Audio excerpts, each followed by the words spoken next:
आपका cover up हो गया सुरभि, पहले वाला जो छूटा था? मैंने स्वाति को बोला था मैम भेजने के लिए, वो उसने बोला कि अभी नहीं लिखी हूँ, रफ में है, मैं करके भेज दूंगी।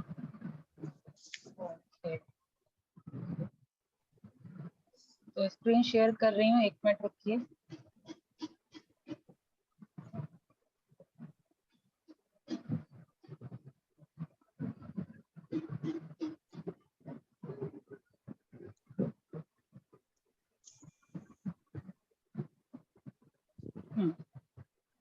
ये रहा।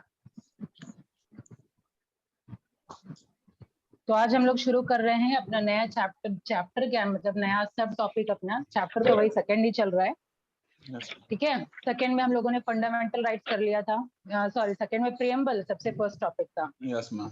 लेसन 2 में बिजनेस एंड द कॉन्स्टिट्यूशन में सबसे पहले हम लोगों ने प्रीएम्बल देखा, इसके बाद फंडामेंटल राइट्स कल हम लोगों का कंप्लीट हुआ, और अब हम लोग डीपीएसपी जो कई बार फंडामेंटल राइट्स में भी डिस्कशन हो चुका था वो डिस्कशन करने वाले। ठीक है, तो थोड़ा बहुत तो इंट्रोडक्शन फंडामेंटल राइट्स में मिल गया था। हमें कुछ याद है तो बताइए। Directive principle of state policy का क्या है ऑब्जेक्टिव, क्या काम है उसका, क्यों बनाया गया?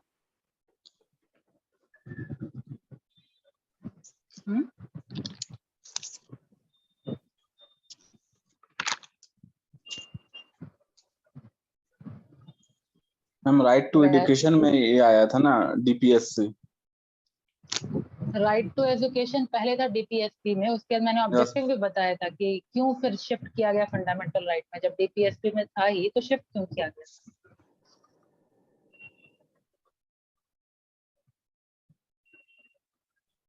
वो याद नहीं। ऐसा होगा क्या? मतलब हर दूसरा जब क्लास शुरू होता था तो पहले का रिकॉल होता था, फिर ये स्टेटस रहेगा। Directive principle of state policy आपके ऊपर कोई ऑब्लिगेशन नहीं डालता कि आपको करना ही करना होगा। ठीक है, ये एक गवर्नमेंट के लिए, स्टेट के लिए जस्ट एज एन गाइडलाइन है डीपीएसपी कि ये गाइडलाइन है, आप कोई भी पॉलिसी फॉर्मेशन करेंगे, कोई नया लॉ लाएंगे तो इसके अंतर्गत ही होना चाहिए। ठीक है, इसके मद्देनजर ही होना चाहिए। लेकिन क्या होता है कि अगर आप उसको फॉलो नहीं करेंगे तो कोई सजा का प्रोविजन नहीं है ना, और आपका फंडामेंटल राइट है, सजा का प्रोविजन है उसमें अगर आप वायलेट करते हैं तो। इसीलिए उसको और ज्यादा सीरियस बनाने के लिए राइट टू एजुकेशन को स्विच किया गया था। तो इसमें डीपीएसपी का फंक्शन आया कि नहीं? Yes ma'am. है ना, तो डीपीएसपी का मेन फंक्शन क्या है? जस्ट एज एन गाइडलाइन है, गवर्नमेंट को फॉलो करना है। आप कोई ऑब्लिगेशन नहीं है। जस्टिफिएबल राइट आपका था ये कौन था आप बताइए, ये तो आप बताएंगे। जस्टिफिएबल राइट कौन सा है? पहले जस्टिफिएबल का मतलब क्या होता है?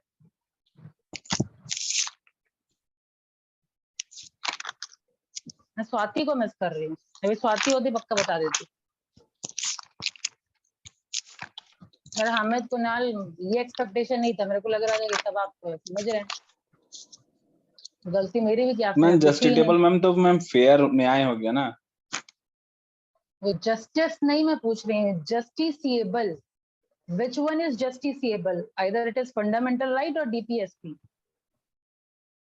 हम लोगों ने डिस्कशन किया था फंडामेंटल राइट इज जस्टिसिएबल और डीपीएसपी इज नॉन जस्टिसिएबल, मतलब कि आपके ऊपर कोई केस वगैरह नहीं हो सकता।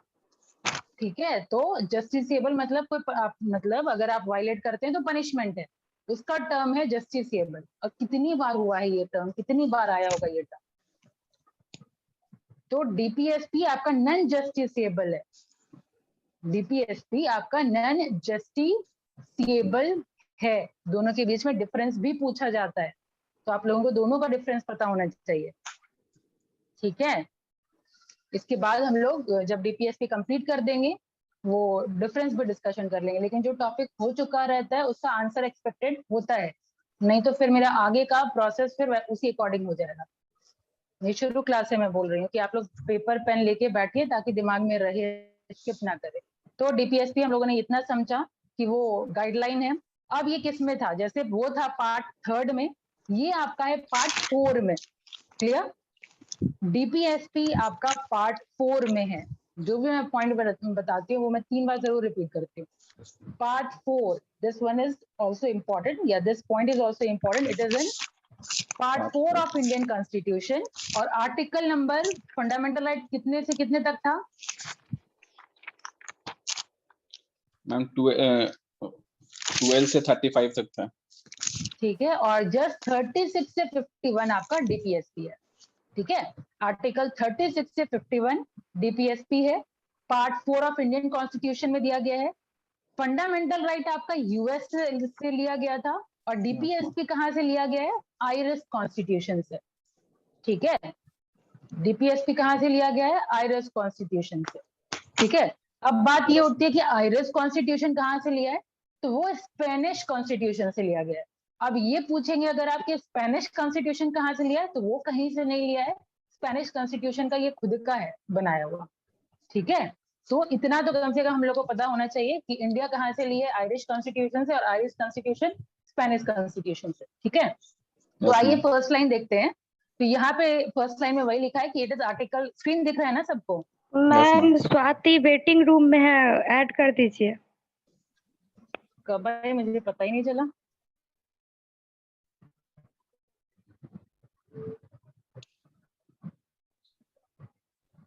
यहाँ पे तो डिस्प्ले हुआ ही नहीं.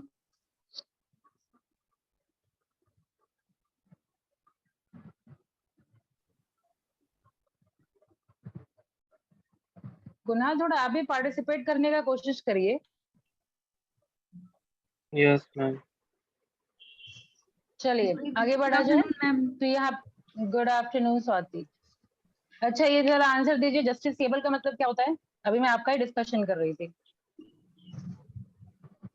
Yes ma'am.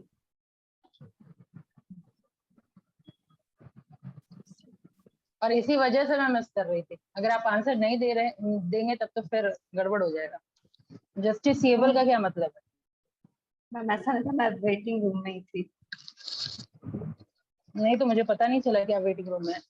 फिलहाल फंडामेंटल राइट इज जस्टिसेबल और डीपीएसपी इज नॉन जस्टिसेबल. इसका क्या मतलब?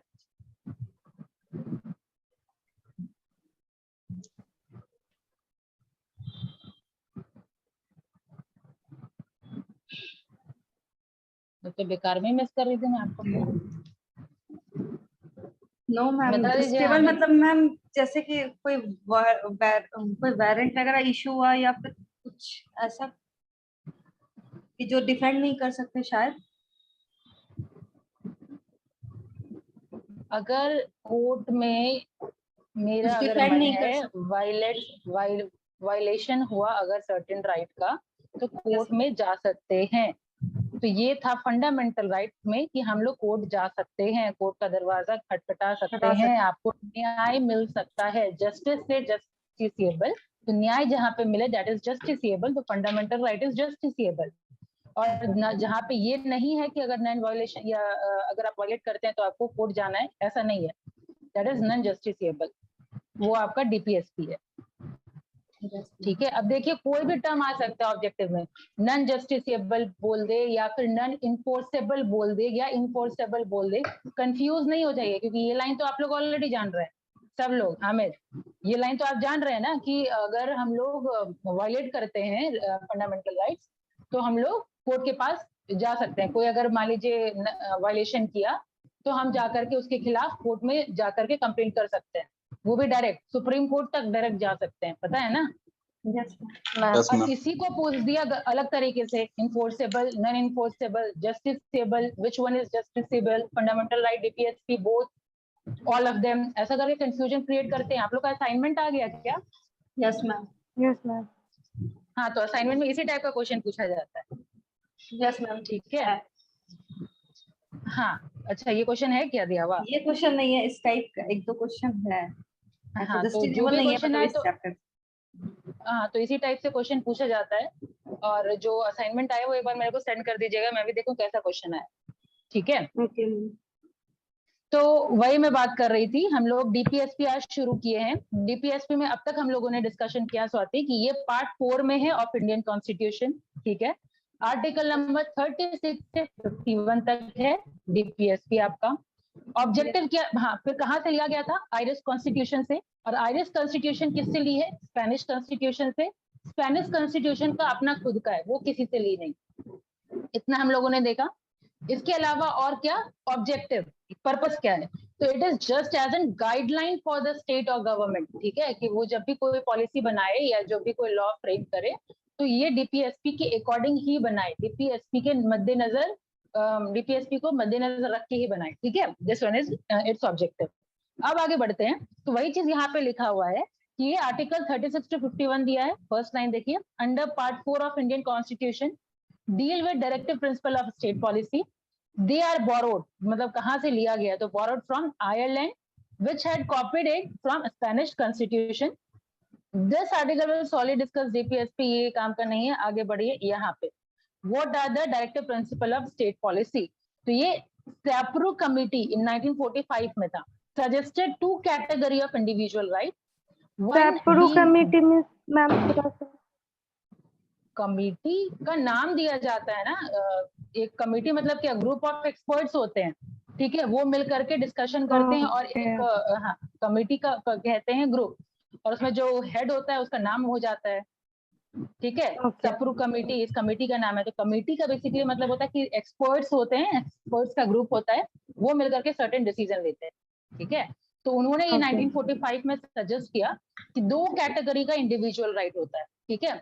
एक जो अभी हमने डिस्कशन किया justiciable and other being non justiciable, ठीक है। तो जस्टिसिएबल राइट जो हम लोगों ने अभी डिस्कशन किया कि वो फंडामेंटल राइट है, whereas non justiciable one are directive principle of state policy, ठीक है। DPSP are ideals which are meant to be kept in mind by the state, ठीक है। ये एक आइडल है, मतलब एक मतलब होता है इसको मद्देनजर रख के बनाना है, किसके लिए? स्टेट के लिए। स्टेट में कौन कौन आ जाएगा? स्टेट गवर्नमेंट, लोकल गवर्नमेंट, जितनी गवर्नमेंट है, स्टेट हो, सेंट्रल हो, लोकल आपका पंचायत वगैरह हो, सब, ठीक है। वो उसके यहाँ स्टेट का मतलब ये है सुरभि, ठीक है। Yes ma'am. हाँ, when it formulates policy and enact law, यानी स्टेट जब कोई पॉलिसी बनाएगी या सर्टेन लॉ बनाएगी तो इसको सामने रख करके बनाए, ठीक है। There are various definition of directive principle of state which are given below. They are an instrument of instruction. DPSP क्या है? एक इंस्ट्रूमेंट ऑफ इंस्ट्रक्शन है कि ये चीज को फॉलो करना है, ठीक है। Which are enumerated in the Government of India Act 1935. They seek to establish economic and social democracy in country. देखिए प्रियम्बल में हम लोगों ने देखा कि हम लोगों का मेन मकसद क्या है, तीन गोल है यहाँ पे, तो सोशल और इकोनॉमिक दिया हुआ है, मेन तीन गोल है, ठीक है, सोशल, इकोनॉमिक और पॉलिटिकल। तो सोशल और इकोनॉमिक का जिम्मा डीपीएसपी का है, ठीक है, और पॉलिटिकल वाला जिम्मा जो है वो एफआर का है, फंडामेंटल राइट का है, ठीक है। तो ये जस्टिस को मतलब ये तीनों, सोशल जस्टिस हो गया, इकोनॉमिक जस्टिस हो गया, पॉलिटिकल जस्टिस हो गया, ये सबको अचीव करने का कंबाइंड जिम्मा दिया गया है फंडामेंटल राइट और डीपीएसपी को। तो वही यहाँ पे सिर्फ सोशल और इकोनॉमिक इसीलिए लिखा है क्योंकि यहाँ पे सोशल और इकोनॉमिक है डीपीएसपी का पार्ट और पॉलिटिकल जस्टिस जिम्मा है फंडामेंटल राइट का, ठीक है। यहाँ तक clear? Yes ma'am. Yes ma'am. और दूसरा जो नेक्स्ट लाइन है वो भी क्लियर ही होगा क्योंकि कई बार डिस्कशन हुआ, DPSP are ideal which are not legally enforceable by the court for their violation. अगर आप इसको वायलेट करते हैं तो आप कोर्ट के पास मतलब जा करके कोई खारिज नहीं, क्या कहते हैं, मतलब कंप्लेन नहीं कर सकते, ठीक है। तो अगर मैं बात करूं, जब हम कंप्लेन नहीं कर सकते, कोई पनिशमेंट नहीं है, तो लोग क्यों फॉलो करेंगे बताइए? जब कंप्लेन ही नहीं कर सकते तो फॉलो कैसे होगा फिर? यस। अगर कोई गवर्नमेंट बन गई और ये डीपीएसपी को फॉलो नहीं करेगी तो फिर क्या होगा, कोई आइडिया? तब और अगर कुछ नहीं होगा तो लोग फॉलो क्यों करते हैं? मैम लोकल पनिशमेंट होगा कुछ? मैम कोई पनिशमेंट तो जरूर होगा ना। पनिशमेंट कोई नहीं है, बस हम लोग को ये जानना है कि आप अगर फॉलो नहीं करते हैं तो क्या दोबारा आप उसे वैसे गवर्नमेंट को वापस चाहेंगे कि वो उस पोजीशन पे वापस से इलेक्ट हो? No ma'am. तो इसीलिए कोई मतलब हिम्मत नहीं करता इसको ब्रेक करने का, क्योंकि पता है कि इन डीपीएसपी में जो दिया हुआ है उसके अंतर्गत अगर कोई लॉ या पॉलिसी अगर नहीं बनेगा कोई अगर मान लीजिए नहीं बनाता है, वो सबको इग्नोर करता है, तो अगेन उसके लिए फिर नेक्स्ट टर्म में आना टफ हो जाएगा। ठीक है, तो यही कारण है कि लोग फॉलो करते हैं, गवर्नमेंट फॉलो करती है इसको। ठीक है, अपनी अब आगे सरकार बढ़िए। Yes, हाँ, अपनी सरकार बचाने। अब देखिए directive principle of state policy का क्लासिफिकेशन। देखिए आपके मॉड्यूल में ऐसे स्ट्रेट फॉरवर्ड दिया हुआ है, लेकिन अगर आप देखें तो बेसिकली 3 कैटेगरी में इसको डिवाइड किया गया है। ठीक है, यस ना आर्टिकल दे रखा है आपके मतलब आईमा केस में, ना आर्टिकल दिया हुआ है और ना क्लासिफिकेशन दिया हुआ है, इसीलिए थोड़ा टफ होगा। लेकिन ये पढ़ने के बाद आप मॉड्यूल ऑब्वियसली आपको रीड आउट करना चाहिए, करिएगा, लेकिन समझने के लिए यहाँ फोकस करिए कि 3 कैटेगरी में इसको डिवाइड किया गया है। सोशलिस्टिक प्रिंसिपल, ठीक है, फिर है आपका गांधीयन प्रिंसिपल, फिर तीसरा है लिबरल और इंटेलेक्चुअल प्रिंसिपल। ठीक है, तो ये 3 कैटेगरी में डिवाइड किया गया है, जहां पे सोशलिस्टिक प्रिंसिपल क्या फोकस करती है कि स्टेट का वेलफेयर हो। ठीक है, स्टेट का वेलफेयर कहने का मतलब जैसे equal pay for equal work, ठीक है, ये सब जो इस टाइप का कैटेगरी जो होता है। फिर किसी मटेरियल रिसोर्स का जो जिम्मा हो किसी एक के हाथ में नहीं हो, ठीक है, लाइवलीहुड एडिक्वेट हो, ठीक है, मैन एंड वुमेन के इक्वालिटी की जो बात होती है, ये सब क्या, ये सब करने से क्या होता है कि एक वेलफेयर स्टेट बनता है हमारा। ठीक है, अब जैसे ये था आपका चिल्ड्रन और इन सब का एक्सप्लॉयटेशन ना हो। ठीक है, ये सब अगर हम लोग देख, अब जैसे मान लीजिए कमा रहे हैं, अभी हम, मेरा पोजीशन बहुत अच्छा है, ठीक है, अभी हम कमा रहे हैं तो बहुत बढ़िया, लेकिन लाइफ ही है, हम लोगों के ऊपर डेंजर हमेशा मतलब रहता ही रहता है। या तो हो सकता है पॉसिबिलिटी कि शरीर ही ये बीमार हो गए, कई अगर हम ऐसे तरीके से बीमार हो गया हम कमाने लायक है ही नहीं, तो उस केस में क्या, ठीक है, तो उस केस में सर्टेन प्रोविजन या मतलब रखना चाहिए। ये जैसे मैटरनिटी लीव वगैरह होता है वुमेन्स के लिए, सिकनेस लीव होता है, ओल्ड एज के लिए फिर पेंशन वगैरह होता है, डिसेबलमेंट के लिए बहुत सारा लॉ बना हुआ है कि आप ये फैसिलिटी आपको देना होगा। तो ये सब कहाँ से आ रहा है, ये सब सोशलिस्टिक प्रिंसिपल में ही ऐसा लिखा हुआ है कि आपको वो ऐसा रूल्स एंड रेगुलेशन बनाना होगा, चाहे आप कोई कंपनी में काम करवा रहे हो तो ये सारी फैसिलिटी आपको देनी पड़ेगी। कोई अगर सिक हो गया तो आपको सिक लीव देना पड़ेगा, पेड लीव देना पड़ेगा। वीक में जैसे 7 दिन होता है, आप 7 दिन काम नहीं करवा सकते, आपको 7 दिन में 1 दिन पेड लीव देना होगा। तो ये सारा नियम कानून किसका बनाया हुआ, नहीं तो सोचिए जो पेमेंट करने वाले हैं वो तो पूरा चाहेंगे जितना हम पेमेंट कर रहे हैं उसका पूरा वसूल कर लें। यस मैम, है ना, वो उसका तो बस चले तो संडे को भी बुलाए, लेकिन नहीं कर सकते ऐसा। क्यों? क्योंकि ऐसा लॉ में लिखा हुआ है कि आप ये सब नहीं कर सकते। जब हमारा हेल्थ खराब है, अगर हम सिक हैं, काम पे नहीं जा पा रहे हैं, तो उसमें आप पैसा नहीं काट सकते। तो ये सब प्रोविजन कहाँ से बना हुआ, डिसेबलमेंट हो गया तो डिसेबलमेंट में बहुत सारी फैसिलिटी दी जाती है। ठीक है, कंप्लीट लॉ बना हुआ है। आप लोग आगे एचआरएम तो अब तक नहीं आया, 4th सेम में एचआरएम है, उसमें लॉ में सारा कुछ लिखा हुआ है। डिसेबलमेंट में अगर अंगूठा कट गया तो कितना मिलेगा, अगर 4 उंगली कट गया तो कितना मिलेगा। सोचिए इतना बारीक करके पूरा लॉ बनाया गया है, ठीक है, ताकि हम लोग एक वेलफेयर स्टेट बना सके। ठीक है, तो इन सब का डिस्कशन किया गया है सोशलिस्टिक प्रिंसिपल में। फाइन, और ये सोशलिस्टिक प्रिंसिपल में आर्टिकल 36 to 51 डीपीएसपी है, और इसमें आपका सोशलिस्टिक में आ जाएगा 38, 39, फिर एक अमेंड हुआ था 39A, फिर 41, फिर 43, फिर 43A और 47, इतना आपका आर्टिकल दिया हुआ है सोशलिस्टिक में। ठीक है, अब बात करते हैं गांधीयन प्रिंसिपल की। तो गांधीयन प्रिंसिपल, जैसे गांधी विचार हम लोग जानते ही कि वो बहुत ही किस टाइप का विचार की बात हो रही है यहाँ पे। तो यहाँ पे गांधी के थॉट पे हाँ हम लोग रिस्ट्रिक्ट रहते हैं। यहाँ पे नेशनल मूवमेंट के टाइम पे गांधी का जो भी पॉलिसी था उन सारे चीजों को फॉलो किया जाता है। अगर एग्जाम्पल मैं दूं तो जैसे कॉटेज इंडस्ट्री पे उन लोगों ने फोकस किया था, उन्होंने फोकस किया था, विलेज पंचायत को पावरफुल बनाने की बात की थी। ठीक है, काव वगैरह का वो स्लॉटर वगैरह ना हो, उनकी वो सब चीज का डिस्कशन हुआ था। ठीक है, खादी और इन सबको भी ज्यादा बढ़ाने की बात हुई थी, खादी इंडस्ट्रीज को। तो ये सब इनका था बोला हुआ गांधीयन को, तो उसको फॉलो करना है, इस प्रिंसिपल को फॉलो करना है आपके डीपीएसपी में। ठीक है, तो ये आपका लिखा हुआ है। अब लास्ट में आता है लिबरल और इंटेलेक्चुअल प्रिंसिपल। ये लिबरल और इंटेलेक्चुअल प्रिंसिपल क्या बोलता है कि आप जो भी पॉलिसी बनता है उसको रिस्पेक्ट करिए। ठीक है, यूनिफॉर्म सिविल कोड आपको स्टैब्लिश करना होता है। फिर आपका इंटरनेशनल प्रिंसिपल को रिस्पेक्ट करने की बात होती है। ये सारा लिबरल और इंटेलेक्चुअल प्रिंसिपल में दिया हुआ है। आई थिंक तीनों में क्लासिफिकेशन आप कर पाएंगे, तीनों का मतलब आप समझ चुके हैं। हाँ yes ma'am. Yes. Yes ma'am. Amit को समझ नहीं आया क्या? सुरभि, कुणाल और स्वाति का आवाज था। अमित है या फिर गायब हो गया? यस मैम है। तो समझ आया या नहीं? मैंने लास्ट वाला नहीं समझ में आया, लिबरलाइजेशन वाला। अरे जैसे Yes, कोई ma'am. भी लॉ बनता है, इंटरनेशनल प्रिंसिपल पे कोई लॉ बनता है, सर्टेन पॉलिसीज बनता है, उसको रिस्पेक्ट Yes. करने की बात हो रही है। ठीक है, एक Yes, uniform civil code establish करने की बात हो रही है। लॉ से मतलब इसका ज्यादा कंसर्न है। ठीक है, कोई Yes, भी ma'am. लॉ अगर बनता है तो आपको फॉलो करना होगा। जैसे मिनिमम वेजेस एक्ट है, MRTP एक्ट है, कंज्यूमर प्रोटेक्शन एक्ट बना है, ठीक है, इन्वायरमेंट के लिए भी प्रोटेक्शन एक्ट बना है। तो वो जो एक्ट बना है आपको फॉलो करना है। ठीक है, Yes, वो है आपका थर्ड में। और भी कितने एक्ट का नाम मैं ले सकती हूँ।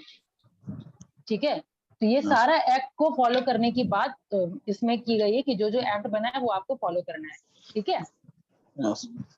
अब आगे चलते हैं थोड़ा डिटेल। पहला है सोशलिस्टिक प्रिंसिपल। अब एक एक करके देखिए सारे आर्टिकल में क्या क्या दिया हुआ है। तो सोशलिस्टिक प्रिंसिपल में सबसे पहला है definition. They are the principles that aim at providing social and economic justice and set the path towards the welfare state. ठीक है, under various articles they direct the state to, पहला article 38। ठीक है, 38 में क्या है? Promote the welfare of the people by securing a social order through justice. ठीक है, तीन टाइप के जस्टिस का डिस्कशन हम लोग पहले कर चुके हैं कि तीन तरह का होता है justice, social, economic and political, जो प्रेम्बल में दे रखा है। और Yes. इसको अचीव करना मेन मकसद है। And to minimize inequality in income, status, facilities and opportunity. जो इनइक्वालिटी, यहाँ कहने का क्या मतलब है, कई ऑर्गेनाइजेशन में अभी भी होता है कि जिस पोजीशन पे मान लीजिए कोई अगर वुमेन है और सेम पोजीशन पे सेम रिस्पॉन्सिबिलिटी और अथॉरिटी के साथ मेन है, तो मेन को ज्यादा पे किया जाता है, वुमेन को उतना पे नहीं किया जाता है। ठीक है, तो इन सारे इनइक्वालिटी को हटाने के लिए बहुत सारे रूल्स एंड रेगुलेशन आप देखते होंगे कि हर जगह रिजर्वेशन अब आ रहा है वुमेन्स के लिए। ठीक है, Yes. फंडामेंटल राइट्स में भी हम लोगों ने डिस्कशन किया कि उसकी अपलिफ्टमेंट की बात हो रही कि तो ये अपलिफ्टमेंट करने से क्या हो रहा है, ये जो इनइक्वालिटी है वो घट रहा है। तो पहला जो आर्टिकल है 38, वेलफेयर कैसे स्टैब्लिश कर रहा है? ये तीनों जस्टिस प्रोवाइड करके, इनइक्वालिटी मिनिमाइज करके। ठीक है, और इनइक्वालिटी कौन कौन से एस्पेक्ट में? इनकम, स्टेटस, फैसिलिटी और अपॉर्चुनिटी। ठीक है, आप फैसिलिटी अगर मेन को जितना दे रहे हैं वुमेन को भी उतना ही देंगे, या फिर आप जनरल को जितना दे रहे हैं, schedule caste, schedule tribe, OBC, सबको भी उतना देंगे। किसी भी एस्पेक्ट में आप डिफरेंशिएट नहीं कर सकते। फाइन, अब आगे चलते हैं आर्टिकल 39। ये सिटीजन को सिक्योर करने की बात कर रहा है। ठीक है, सिटीजन को सिक्योर हम कैसे कर सकते हैं? Right to adequate means of livelihood for all citizen. ठीक है, एडिक्वेट मीन्स ऑफ लाइवलीहुड कहने का मतलब कि अपने जिंदगी को जीने के लिए जो भी मिनिमम सारी चीज चाहिए होती है, ठीक है, वो सारा वो अवेलेबल करवाना चाहिए। ठीक है, रोटी, कपड़ा, मकान और थोड़ा उस स्टैंडर्ड से बढ़ करके, इस तरीके से हम उन लोग को मतलब राइट टू एडिक्वेट मीन्स दे सकते हैं। मीन्स कहने का मतलब है समान। ठीक है, समान से और बेटर कोई वर्ड, या फिर आप लोग समझ रहे हैं? मीन्स मतलब जिंदगी जीने के लिए जो जो चीज चाहिए, ठीक है, वो Yes. ये इंश्योर करेगा। ठीक है, अब Yes, आगे बढ़ते ma'am. हैं। Equitable distribution of material resources of the community for a common good. यहाँ पे कहने का मतलब ये है कि जो मटेरियल रिसोर्स का जो डिस्ट्रीब्यूशन होना चाहिए वो इक्वल होना चाहिए। ऐसा ना हो कि एक पूरा अंबानी बने जा रहा है और बाकी लोग एकदम पुअर और पुअर बन रहा है। ठीक है, richer becoming more rich and poor becoming more poor, ऐसा नहीं होना चाहिए। ठीक है, मटेरियल रिसोर्स का प्रॉपर डिस्ट्रीब्यूशन होना चाहिए। होना चाहिए। फिर है prevention of concentration of wealth and means of production. इसी लाइन से जुड़ा हुआ है प्रिवेंशन। वही मतलब किसी एक कॉन्सेंट्रेशन ऑफ वेल्थ मतलब क्या हुआ? किसी एक के हाथ में ज्यादा वेल्थ ना हो। ठीक है, और मीन्स ऑफ प्रोडक्शन किसी एक के हाथ में ना हो। ठीक है, और एक नेक्स्ट हम लोगों ने डिस्कशन किया equal pay for equal work for men and women. Next है preservation of health and strength of worker and children against possible abuse opportunity for the healthy development of children, यानी किसी को मतलब उसके हेल्थ और strength in दोनों को मद्देनजर रख करके आपको काम करवाना है। ठीक है, जबरदस्ती आपकी की यहाँ पे बात हो रही है, चाइल्ड की बात हो रही है कि आप फोर्सेबल कुछ नहीं करवा सकते। फाइन। अब आइए article 39A, promote equal justice and free legal aid to the poor. ठीक है, इक्वल जस्टिस और फ्री लीगल एड कहने का मतलब है कि जो लॉ अमीर के लिए है वही सेम लॉ पुअर के लिए भी होना चाहिए। होना चाहिए क्या है इनफैक्ट। ठीक है, तो ये इस चीज को यहाँ पे बताया गया। आर्टिकल 41 की बात करें, in case of unemployment, old age, sickness, disablement, secure citizen, यानी अभी जस्ट पहले अभी तुरंत डिस्कशन हुआ था ये शुरू होने से पहले, मतलब जब डिटेल शुरू कर रहे थे उससे पहले डिस्कशन हुआ था कि जब हम ठीक है तब तो ठीक है, लेकिन जब हमारा मतलब परिस्थिति ठीक नहीं चल रहा है, अनएम्प्लॉयमेंट हो गया, मतलब रिट्रेंचमेंट आ गया। अनएम्प्लॉयमेंट कब होता है? जब जैसे रिट्रेंचमेंट आया था, आईटी कंपनी अपने एम्प्लॉयज को निकाल रही थी। ठीक है, तो उस केस में क्या होता है? आप ऐसे ही निकाल देंगे क्या? अगर कोई कंपनी निकालना चाहती है, ठीक है, आपको एम्प्लॉयज की जरूरत नहीं है, रिट्रेंचमेंट है, आपको कॉस्ट कटिंग करना है, आप सब कुछ एम्प्लॉयज को हटा रहे हैं, तो क्या ऐसे ही बोल देगा टाटा बाय बाय, अब आपकी जरूरत नहीं है, इतने No, सालों से आपने ma'am. काम किया उसके लिए धन्यवाद? तो उसके लिए सर्टेन लॉ बना हुआ है कि आप ऐसे नहीं निकाल सकते, सर्टेन आपको रेम्यूनरेशन देना पड़ेगा, लाइक कितने टाइम का आपको रेम्यूनरेशन दिया, वो सारा लॉ में लिखा हुआ है कि कितने टाइम का आपको सैलरी दे के कंपनी बोलेगी कि आप कुछ टाइम के लिए या तो ले ऑफ हो जाइए। ले ऑफ कहने का मतलब कुछ टाइम के लिए, जब तक काम नहीं है तब तक आप घर पे रहिए। ठीक है, जब काम होगा वापस बुला लेंगे। या फिर रिट्रेंच मतलब permanently ta-ta bye bye certain amount दे करके। ठीक है, और वो सर्टेन अमाउंट लॉ में लिखा हुआ है कि आपको इतना अमाउंट कम। तो वही लिखा हुआ है article 40 of unemployed. Old age हो गया तो ओल्ड एज में तो सब लोग रिटायर कर जाते हैं, तो रिटायर कर गए तो आपकी कंपनी के लिए तो वो काम नहीं कर रहा है, अब काम नहीं कर रहा है तो आप क्या कुछ पेमेंट नहीं करेंगे? तो ऑब्वियसली कंपनी नहीं देती अगर सर्टेन रूल नहीं बना होता तो। अब ओल्ड एज में जब तक हम जवान थे कमाए, अब ओल्ड एज में क्या कमाएंगे और क्या हमारा खर्चा खत्म हो जाएगा? Old age No. में अगर हम नहीं कमाने नो लायक नहीं मैम। है लेकिन हमारा खर्चा तो खत्म नहीं होगा, पैसे की तो No, रिक्वायरमेंट होगी, तो उसको प्रोटेक्ट Yes. करने के लिए सर्टेन पेंशन सिस्टम हो गया, पेंशन अगर हट गया तो सर्टेन इन्वेस्टमेंट वगैरह दिया गया है, जो कि आपको ओल्ड एज में भी प्रॉपर पेमेंट आपको मिलता रहे। जैसे ग्रेचुटी है ना, ग्रेचुटी वगैरह सब क्या है, पीएफ कटता है, ये सब क्या है कि आपका एक टाइम के बाद रिटायरमेंट एक मोटा रकम, हाँ, मोटा रकम जमा हो जाए, एक मोटा रकम मिलता है, फिर पेंशन शुरू होता है। अब तो पेंशन तो सब जगह से हटा दिया गया, लेकिन हाँ सर्टेन बेनिफिट दूसरे तरीके से दिया जाता है। ठीक है, बाकी आपके पास हाँ जब एम्प्लॉय को घर पे कुछ समय के लिए बैठा देता है तो उसको तो पेमेंट नहीं बनता है। क्या चीज? कुछ समय के लिए एम्प्लॉय को घर पे बैठा देता है तो उसका तो पेमेंट नहीं बनता है। मिलता है, सर्टेन अमाउंट मिलता है, जैसे आपको फुल सैलरी नहीं मिलेगा, कुछ परसेंट मिलेगा। जैसे शुगर इंडस्ट्री सब में क्या होता है, शुगर इंडस्ट्री में हमेशा पेमेंट मतलब हमेशा काम थोड़ी रहता है। जब Yes, सीजन होता है तो कुछ टाइम के लिए होता है, उसके बाद जब सीजन नहीं रहता तो घर पे बैठना होता है, काम नहीं है। अब और अगर आप बोलिए तो एक कौन जैसे मरीन इंजीनियर्स लोग होते हैं, 6 महीना काम करते हैं, 6 महीना समुद्र में, 6 महीना घर पे, तो क्या 6 महीना जब घर पे रहते हैं तो क्या पेमेंट नहीं मिलता होगा? मिलता है। Yes, ma'am. और मिलता है. अगर जहाँ नहीं मिलता है, और अगर जहाँ नहीं मिलता है वो 6 महीने में इतना दे देता है ना कि बाकी 6 महीना वो आराम से बैठ करके काट ले। जहाँ नहीं मिलता है तो अगर आपको 1 लाख, मरीन इंजीनियर लोग का सैलरी जानते हैं आप? 1 लाख। 1 लाख अब Yes, तो बढ़ ही ma'am. गया होगा, 1 लाख तो बहुत पहले था, अब तो बढ़ भी गया होगा। तो उन Yes, लोग का ma'am. इतना सैलरी होता है ना कि अगर वो 6 महीना काम कर रहा है, 6 महीना घर पे बैठ रहा है, तो उन लोग को दिक्कत नहीं होगा, बहुत सारी फैसिलिटी दी जाती है। ठीक है, तो डिपेंडिंग अपॉन कि किस टाइप का जॉब है वैसी फैसिलिटी मिलती है। ठीक है, Yes, ma'am. yes. अब आगे बढ़ा जाए। ओल्ड एज डिस्कशन हो गया, सिकनेस डिसेबलमेंट भी डिस्कशन हो ही गया था जस्ट।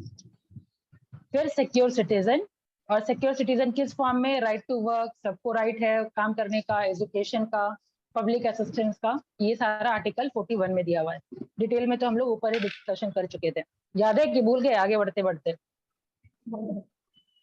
डिसेबलमेंट में भी हम लोगों ने जिक्र किया ना कि लॉ में सारा कुछ, सारा बारीकी दिया हुआ है कि कब अंगूठा कटेगा Yes, तो ma'am. कितना मिलेगा, 4 उंगली कटेगा तो कितना मिलेगा, Yes. 60% डिसेबलमेंट हुआ तो कितना मिलेगा, 20% डिसेबलमेंट हुआ, मतलब सर्टेन पूरा शेड्यूल में लिस्टेड है वो।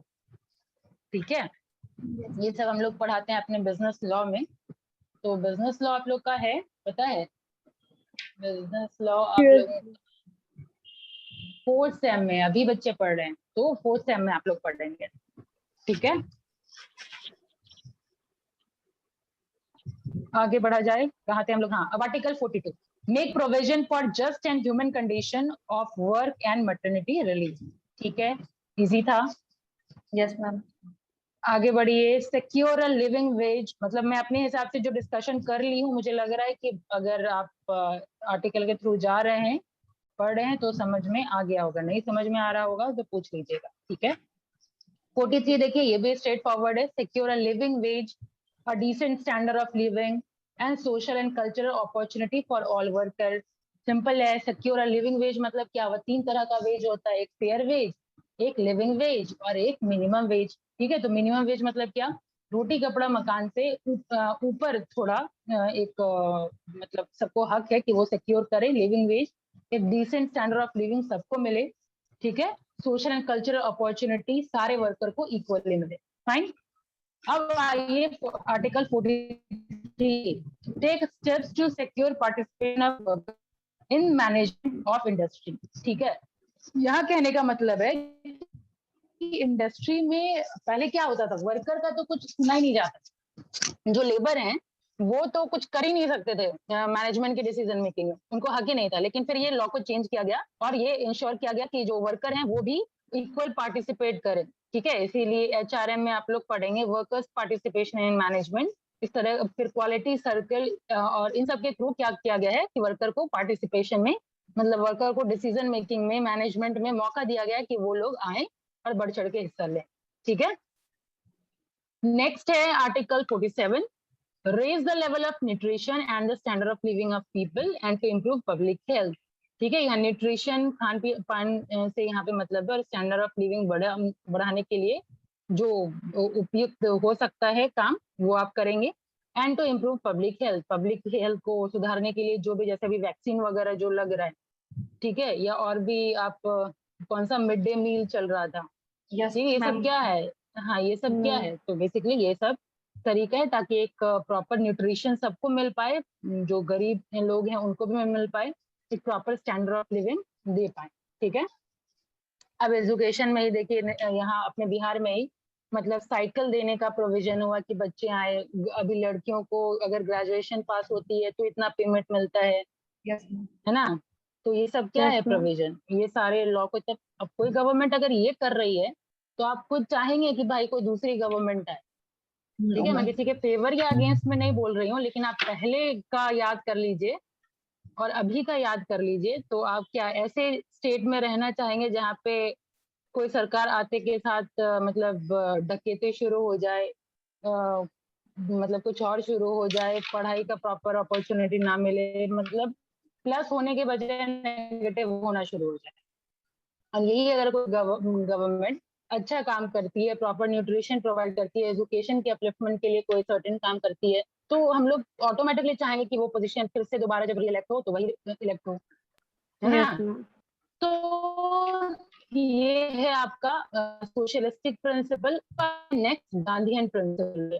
गांधीयन प्रिंसिपल देखिए फटाफट अगर हम गो थ्रू करें तो जो सारा कुछ मैंने जो ऊपर डिस्कशन किया था वही है। पहला देखिए आर्टिकल 40, ऑर्गेनाइज विलेज पंचायत। भेज दूंगी, रीड आउट कीजिएगा, बहुत ही सिंपल है। एक एक आर्टिकल दिया हुआ, एक एक article and necessary poverty to enable them to function as unit of self government। ठीक है, यानी विलेज पंचायत को पावरफुल करने की बात हो रही है यहाँ पे। फिर नेक्स्ट है आपका 43 में, promote cottage industry on an individual और cooperation basis in rural area.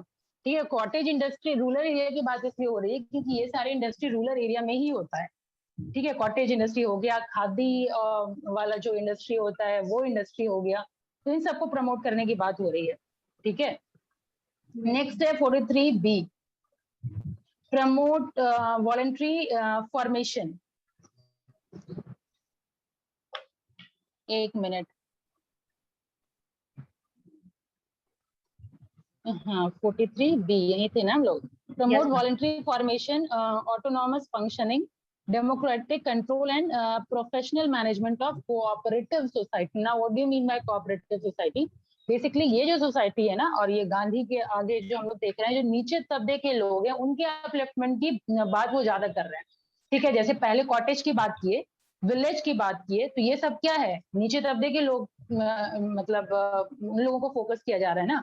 Village यानी प्रॉपर रूरल बैकग्राउंड को हम लोग ऊपर कर रहे हैं, उन लोगों को पावरफुल बना रहे हैं। ठीक है, खादी और विलेज कॉटेज इंडस्ट्री को की अपलिफ्टमेंट की बात कर रहे हैं, मतलब वहां के लोगों को एम्प्लॉयमेंट मिलेगा। ठीक है, सबको अच्छे इंडस्ट्री में तो नहीं मिल सकता ना एम्प्लॉयमेंट। ठीक है, अनएम्प्लॉयमेंट ऐसे इतना है, पॉपुलेशन इतना है ऑलरेडी इंडिया में, जो कि सबको एम्प्लॉयमेंट नहीं मिल पाता। तो रूरल एरिया में ही अगर कोई सर्टेन इंडस्ट्री खुल जाती है, उसको पावरफुल बना दिया जाता है, तो सारे लोकल्स को एम्प्लॉयमेंट मिल जाता है। अब यहाँ पे इन्होंने बात किया कोऑपरेटिव सोसाइटी की। अब कोऑपरेटिव सोसाइटी मतलब क्या हुआ, यहाँ भी क्या होता है, जैसे टेलर हो गए, वीवर हो गए, ये लोग क्या करते हैं, अपना एक कम्युनिटी बनाते हैं। ठीक है, अपना अमाउंट रख देते हैं, जैसे मान लीजिए ठीक है मैं 10,000 तो ज्यादा हो गया, 1,000 मैं देता हूँ, 1,000 आप दीजिए, 1,000 वो देगा। ठीक है, सब लोग मिल करके एक सर्टेन अमाउंट जमा करते हैं, और किसको जिसको भी रिक्वायरमेंट होता है वो अमाउंट ले जा करके, जैसे बेटे की शादी करनी है या कुछ और काम करना है, मोटा काम करना है, तो उतना पैसा इकट्ठा नहीं आ सकता, तो वो पैसा हम जा करके उठा करके यूज कर सकते हैं, और फिर वापस से उस फंड में हमको जमा कर देना है।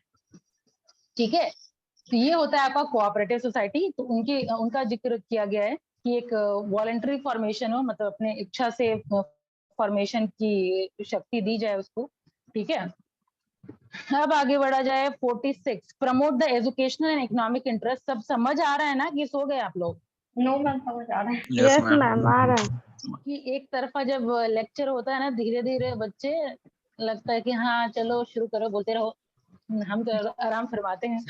नहीं तो मेरा तो No, पता ही ma'am. है स्टाइल, बीच में क्वेश्चन No, पूछ दूंगी, ma'am. इसीलिए अलर्ट रहिए। आगे आर्टिकल 46 की अगर मैं बात करूं, promote the educational and economic interest of SC, ST and other weaker section of society. यहाँ भी देख रहे हैं, यहाँ भी अगेन डाउन ट्रोडन की बात हो रही है। यहाँ पे एजुकेशन और इकोनॉमिक इंटरेस्ट की बात हो रही है, किसकी, SC, ST और जो भी बाकी वीकर सेक्शन है सोसाइटी में उसकी। And to protect them from social injustice and exploitation. Exploitation कैसे होता है वीकर सेक्शन का, ये तो बताने की जरूरत नहीं है, हम लोग कई बार लाइव देखे हुए हैं। ठीक है, तो इन सब चीज से प्रोटेक्ट करने की बात हुई है। आर्टिकल 47 में बात करें, prohibition the consumption of intoxicating drinks and drugs which are injurious to health. यानी ये भी आपको अपने लॉ में, अभी जैसे बिहार शराबबंदी, ठीक है, तो ये इसके मद्देनजर रख करके कि हाँ इट इज इंटॉक्सिकेटिंग और डेंजरस है हेल्थ के लिए, तो आपको प्रोहिबिट करना है। सर्टेन लॉ बनाइए जो कि प्रोहिबिट हो जाए, वरना मतलब बहुत कुछ बोलना था, लेकिन चूंकि रिकॉर्डिंग हो रहा है तो ज्यादा नहीं बोल सकती। आगे चलिए 48। 48 में बात हो रहा है, prohibit the slaughter of corn, calves and other minch and dwarf cattle and to improve their breeds।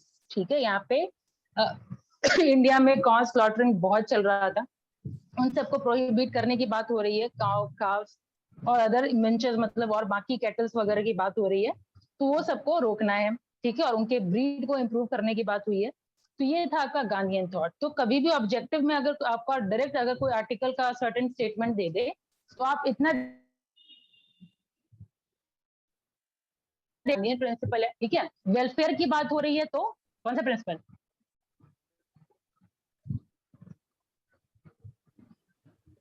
पक्का सो गए थे आप लोग इसमें? हाँ, socialization socialistic principle. Yes ma'am. अब आ जाइए, लास्ट हमारा है लिबरल और इंटेलेक्चुअल प्रिंसिपल। लिबरल इंटेलेक्चुअल में मैंने क्या बताया कि सर्टेन लॉ को रिस्पेक्ट करने की बात हो रही है। तो यहाँ पे देखिए, सबसे पहला एक यूनिफॉर्म लॉ बनाने की बात हो रही है। तो 44 पे ध्यान दीजिए, secure for all citizen a uniform civil code throughout the country. एक यूनिफॉर्म सिविल कोड मतलब सबको फॉलो करना है, ऐसा कोई डिफरेंशिएशन ना हो कि इसके लिए अलग कोड हो, इसके लिए अलग कोड, मतलब क्या हो, सर्टेन रूल्स एंड रेगुलेशन। ठीक है, तो यूनिफॉर्म सिविल कोड हो थ्रू आउट द कंट्री। 45 बात करता है, provide early childhood care and education for all children until they complete the age of 6 year. ठीक है, ये अर्ली चाहिए। मैम 48 की वॉइस बात ब्रेक हो करें रही तो है। ऑर्गेनाइज एग्रीकल्चर एंड अभी भी मैम रिपीट कीजिए मैम, वॉइस पूरा ब्रेक हो गया था। कहाँ से? मैम मैम जो अभी 44। बताई आप। 44 में बात हो रही है यूनिफॉर्म सिविल कोड, ठीक है। एक जो सर्टेन रूल्स एंड रेगुलेशन होगा वो यूनिफॉर्म होगा, इक्वल होगा पूरे कंट्री में, ठीक है, पहला 44। 45 बात हो रही है कि 6 साल से पहले के एज का मतलब 0 to 6 ईयर्स के सारे बच्चों को एक प्रॉपर चाइल्डहुड केयर मिलना चाहिए, प्रॉपर एजुकेशन मिलना चाहिए। फाइन, ठीक है ना आवाज? Yes ma'am. 48 बात कर रहा है एग्रीकल्चर और एनिमल हस्बेंड्री को ऑर्गेनाइज करने की, ठीक है। नेक्स्ट बात कर रहे हैं मॉन्यूमेंट्स को प्रोटेक्ट करने की, ठीक है। जैसे ताजमहल वगैरह अगर मतलब खराब हो रहा है, एसिड रेन से हो रहा है, तो उसको प्रिवेंट करने के लिए जो जो हमारे पास उपाय हो सकता है वो हम उपाय करेंगे, ठीक है। तो मॉन्यूमेंट को प्रोटेक्ट करने की बात हो रही है। Place and objects of artistic और historic interest which are declare to be of national importance. कहने का मतलब जो भी मॉन्यूमेंट, जो भी प्लेस या जो भी कोई आर्टिस्टिक वर्क है, कोई हिस्टोरिक इंटरेस्ट के लिए बना हुआ है, तो वो सब जो नेशनल इंपॉर्टेंस रखता है वो सबको प्रिवेंट करने की और प्रोटेक्ट करने की बात हो रही है आर्टिकल 49 में, ठीक है। अब आर्टिकल 50 बोलता है separate the judiciary from executive in the public service of state. यानी जुडिशियरी यानी जो न्याय अगर कोई लॉ अगर कोई ब्रेक करता है तो उसको पनिशमेंट देने वाला जो होता है वो जुडिशियरी, Yes, ma'am. मतलब जो तो वो जुडिशियरी और जो एग्जीक्यूटिव है करने वाला दोनों अलग होना चाहिए, ठीक है। अगर वो सेम हो गया या किसी भी तरीके से लिंक हो गया तो उसमें अगेन घपला होना शुरू हो जाए, मतलब जो पनिशमेंट सुनाने वाला है वो कुछ फेवर कर जाएगा, उसको प्रॉपर जितना पनिशमेंट मिलना चाहिए वो पनिशमेंट नहीं मिलेगा। इसीलिए बात हो रही है। देखिए 3 बॉडी, अब आगे हम लोग को वही पढ़ना है, पॉलिटिकल इंस्टीट्यूशन, ठीक है।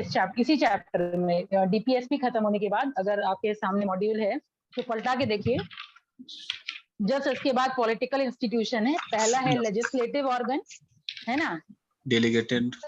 हाँ, दूसरा है आपका एग्जीक्यूटिव और लास्ट में आपका जुडिशियल ऑर्गन। तो जुडिशियल ऑर्गन कहने का मतलब सुप्रीम कोर्ट हो गया, हाई कोर्ट हो गया, ठीक है। एग्जीक्यूटिव ऑर्गन मतलब क्या, जैसे प्राइम मिनिस्टर, उसके ऊपर सारा जिम्मा होता है सारा कुछ एग्जीक्यूट करवाने का, ठीक है। और लास्ट में है आपका और पहला था आपका लेजिस्लेटिव ऑर्गन, मतलब जो लॉ बनाते हैं, जैसे पार्लियामेंट, ठीक है। पार्लियामेंट से कुछ पास होता है, लोकसभा राज्यसभा में बिल पास होता है तब लॉ बनता है ना। Yes Yes, ma'am. ma'am. तो एक हुआ लॉ बनाने वाला लेजिस्लेटिव, ठीक है।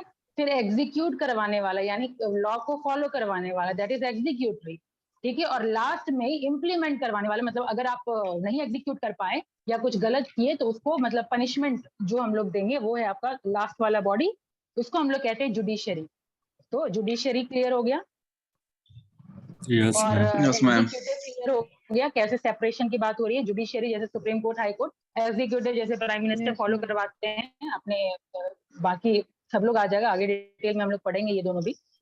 अब लास्ट आपका आर्टिकल है article 51, promote international peace and security and maintain just and honourable relation between.